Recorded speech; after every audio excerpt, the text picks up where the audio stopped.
after a lot of internal deliberation, we finally came to a position to take the decision to postpone the 2020 T20 World Cup because of the COVID-19 pandemic situation and how we see that developing and across.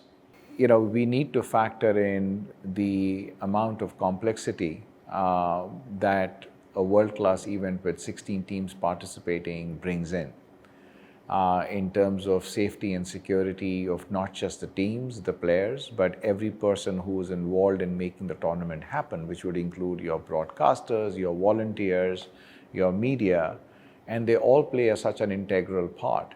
And when you put all of them together, you're looking at close to 20,000 accredited people who are required to run an event.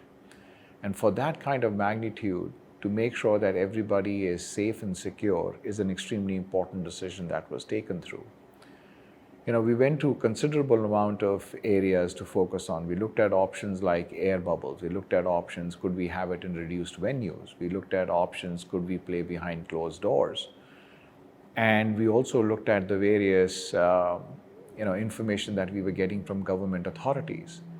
And taking all that into consideration, we then basically the board took the decision of trying to postponing the tournament. One of the things that was primary for us also was the fact that we need to kind of maintain a certain level of stature of the events, while ensuring that the health and safety is clearly maintained.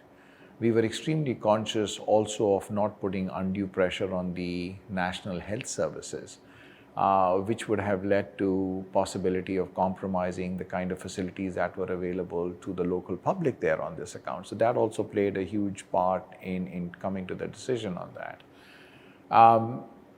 On the brighter side, I think what we ended up was the board recognizing that for the betterment of the sport, we needed to come out with clear windows for the 3 ICC events now, which I think is great news. So we have the first window available in October, November 2021 for the T20, with the final being scheduled for 14th of November.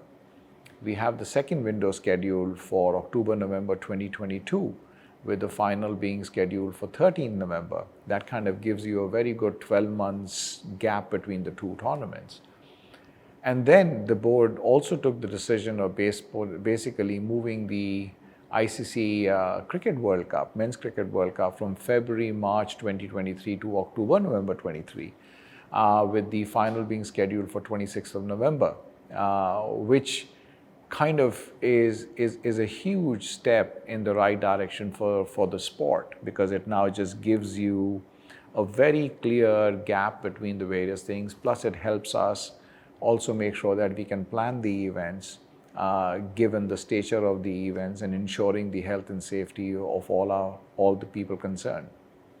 Tell us about the importance of the decision to move the ICC Men's Cricket World Cup 2023 back by 6 months. I think it's extremely important, and I think it's a huge step for the sport, because what it does is it basically now enables our various members to be able to play their domestic and the bilateral series, which has been disrupted on account of the COVID-19. It provides that time. It also provides the time for players to basically, train and get ready for the big stage, whether it is T20 or whether it's the Cricket World Cup. And most importantly, it basically helps us retain the integrity of the qualification process to ensure that, the Cricket World Cup is the biggest event, 2023 is the biggest event for that to happen. Have any decisions been taken regarding the staging of the ICC Women's Cricket World Cup 2021 as yet? We continue to evaluate the situation in relation to planning for the event in the current window of February, March 2021. And while that evaluation process is being undertaken, the planning for the event continues as scheduled.